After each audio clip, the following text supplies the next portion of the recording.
And now it's my honor to introduce our distinguished speakers who are at the forefront of this transformational work. Diana Mickevičienė, Ambassador of Lithuania to India, and Olena Ilchuk, Third Secretary, Consular Department, Embassy of Ukraine in India. Ladies and gentlemen, a huge round of applause for the ladies.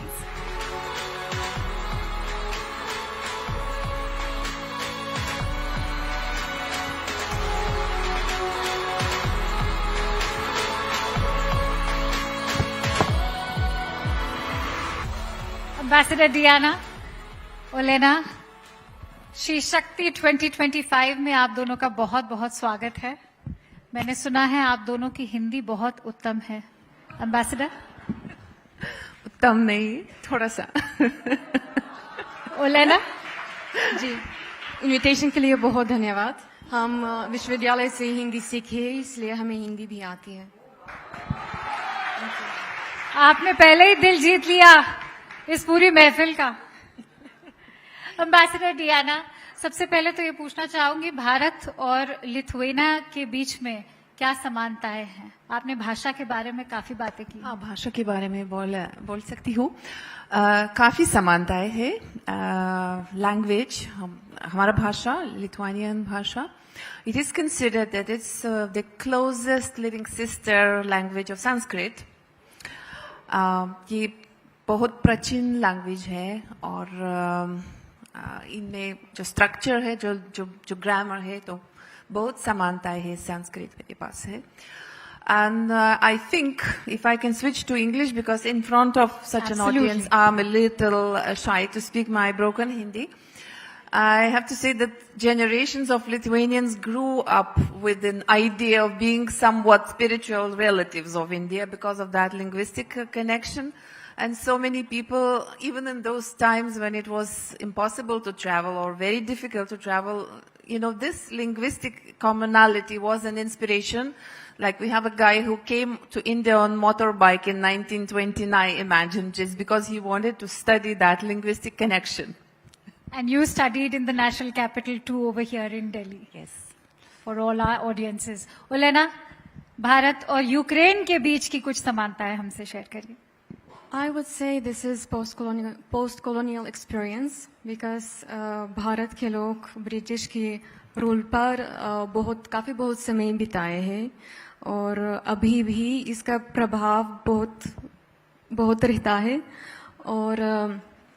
और Ukraine में we also suffered during Soviet era and we're still suffering. So that is the thing what unfortunately unites us. The post-colonial identity. Exactly. And to switch to a more positive note, I would also wanted to mention Bollywood and Indian movies because जब मैं school में पढ़ती थी तो Who are your favorite actors? बहुत ज़्यादा. पुरानों में से राज कपूर, वहीदा रहमान, नरगिस वैजयंतीमाला, बहुत ज़्यादा. Sunil Dutt, thank you. और आज की जनरेशन के? Sorry? In the current generation? In current generation, आधुनिक में से तो बिल्कुल Shahrukh Khan, Aamir Khan, Ayushman Khurana, Deepika Padukone, Aishwarya Rai. Which was the last movie you watched? Tapar, I think Tapar, with Tapsi Pannu. Okay. Since we are here to also discuss and spark a conversation about women in diplomacy, Ambassador Diana, I have certain unsettling figures to share with you, which have in fact been put out in the public domain by the United Nations. Since 1947, only 7% of all ambassadors are women. 73 countries have never appointed a female representative. And as of 2024, women made up only 21% of UN permanent representatives. Of course, why so? But I'm sure you agree that women are specially positioned when it comes to the process of global peacekeeping missions. And yet, why do we not find them in high-ranking diplomatic positions? I wish I knew the answer, Akanksha. We keep on asking ourselves the same question again and again. Even though I have to admit, when I joined diplomatic service 3 decades ago, a woman ambassador was a very distant, perspective, probably caused by an accident rather than, by a trend. Now, the figures you have quoted, they are correct. In some countries, they might be higher. And we could look at the Delhi scene. We have about 180 diplomatic missions in Delhi, and we have about 30 heads of missions, women, female heads of missions. It by and large reflects the same statistics that you have quoted, and I keep on asking ourselves, and especially we felt maybe 10 years ago that we have broken that glass ceiling. I'm so happy to see so many women in all walks of life, like in the panel before, which I had the pleasure of listening. It's so impressive. It's so amazing in India and everywhere else. And yet, if you look at the boards, if you look at the ambassador rank level, if you look at the negotiation tables around the world, it's all youths, right? You don't really see so many of women. Therefore, I think the glass ceiling has been shifted higher up, but it has not been broken. So we have to continue asking ourselves why women prove themselves to be so excellent professionals, and yet they are not at the top with a natural ease. So my assessment is that the glass ceiling has been shifted by that collective power of women and men, I have to say, because it has to be the joint effort, but it has not been shattered so far. Olena, we on the stage represent 3 different generations of women, and you happen to be a young diplomat.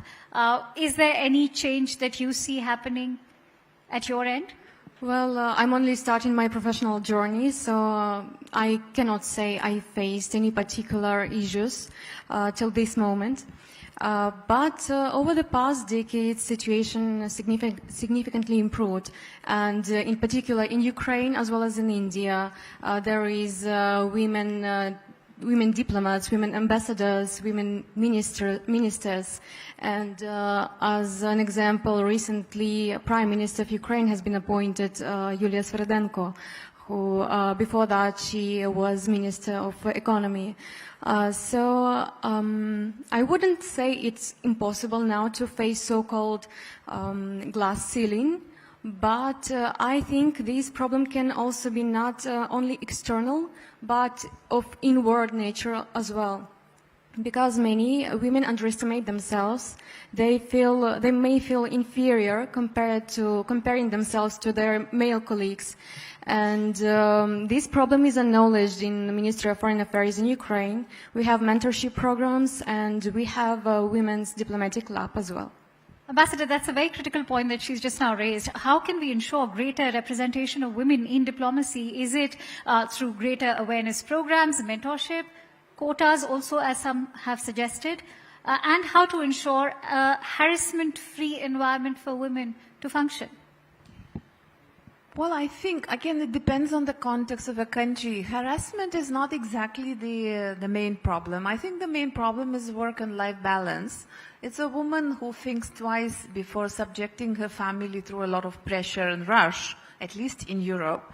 It's not because of harassment or some harsh conditions. It's because if a man is on a career path, his path is insulated from family worries mostly, right? And the woman has to care about children, about the elderly in the family, and that's where the whole pressure comes in. It's not that somebody discriminates you, but in the society, the jobs, the responsibility for different types of, work that you have to do has to be spread equally. I'm also very lucky to see so much of change. My husband shared with me my maternity leave. I mean, it became a paternity leave. In Lithuanian law, you can share it. So I took one half, which was 1 year. He took another half, which was another year. He absolutely enjoyed being with the baby, and it made him a different father.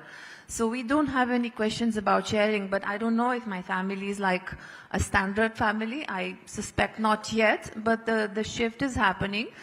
But quotas, or at least if it's not strictly quotas, but some sort of, fair competition where both genders have to be equally represented at that sort of initial level before taking a decision is very, very important. And every office, every diplomatic office, but any office by and large has to do that.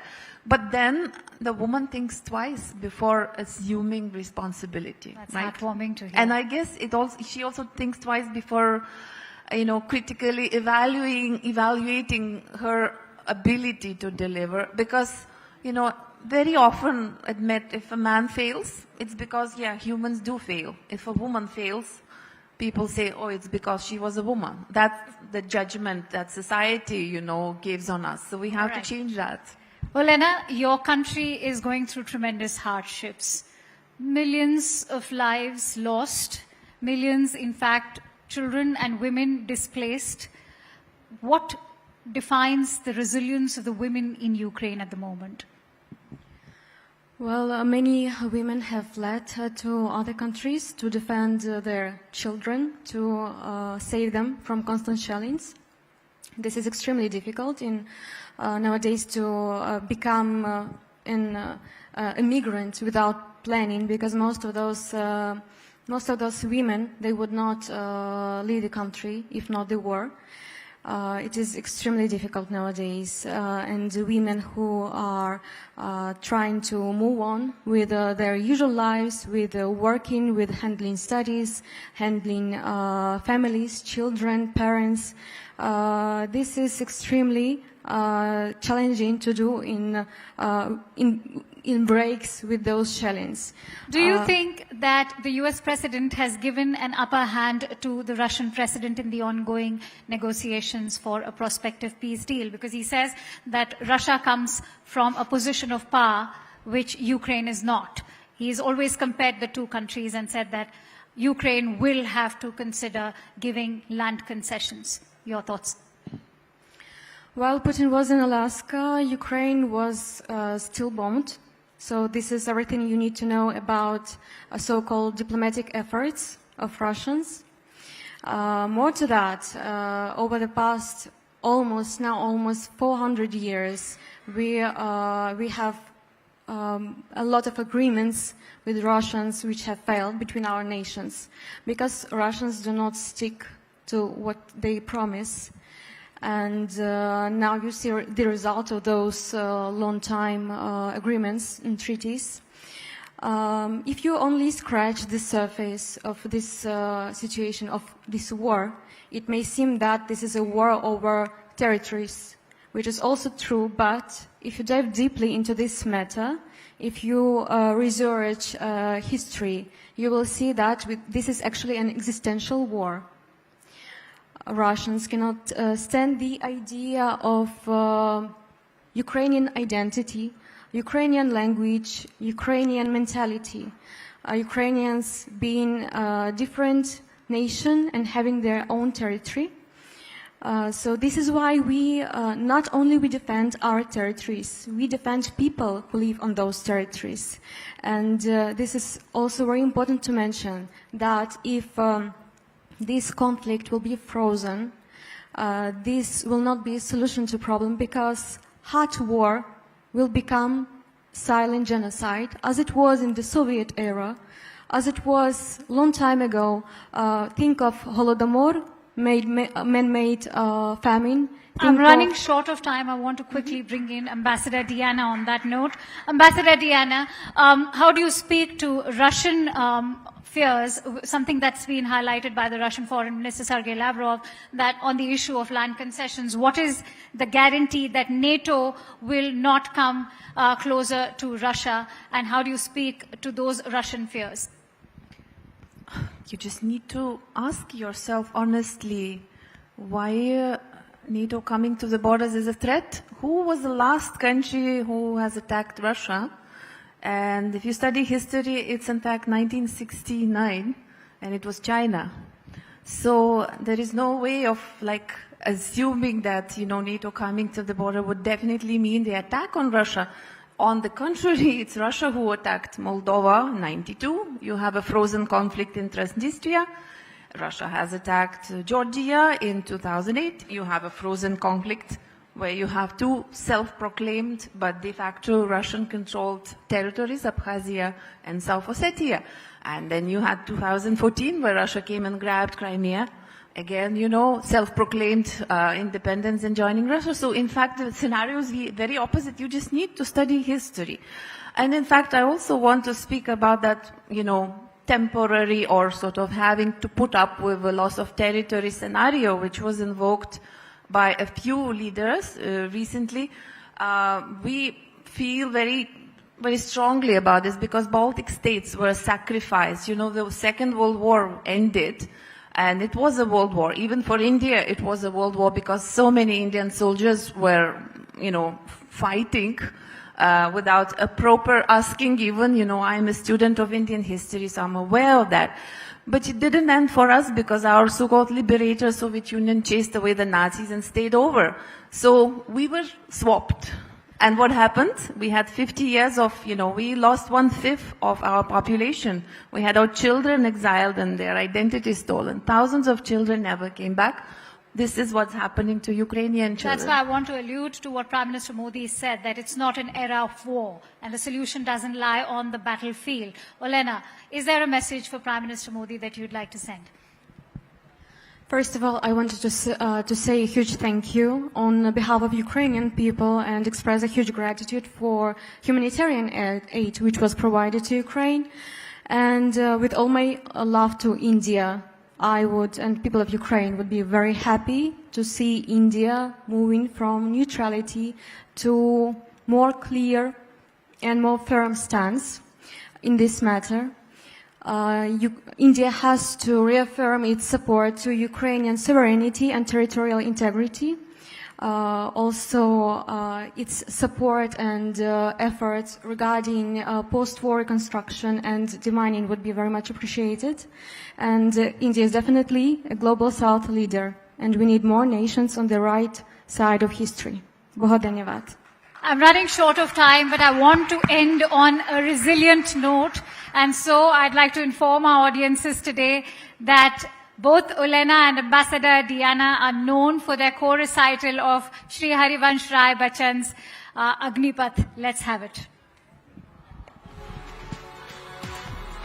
This is definitely one of my very favorite poems of all that I have read, in fact. So with great pleasure. So shall I start, right? Agneepath, Agneepath, Agneepath. वृक्ष हो भले खरे, हो गने, हो बरे, एक पत्र चान भी मांग मत, मांग मत, मांग मत. Agneepath, Agneepath, Agneepath. तू ना थकेगा कभी, तू ना थमेगा कभी, तू ना मुड़ेगा कभी. कर शपथ, कर शपथ, कर शपथ. Agneepath, Agneepath, Agneepath. ये महान दृश्य है, चल रहा मनुष्य है, आश्रु श्वेत रक्त से, लथपथ, लथपथ, लथपथ. Agneepath, Agneepath, Agneepath. Thank you for making that promise. तू ना थकेगा कभी, तू ना थमेगा कभी, तू कर शपथ, तू कर शपथ, तू कर शपथ. Agneepath, Agneepath, Agneepath. It was a pleasure having you here. Ladies and gentlemen, let's have a huge round of applause for these two wonderful, very brave women.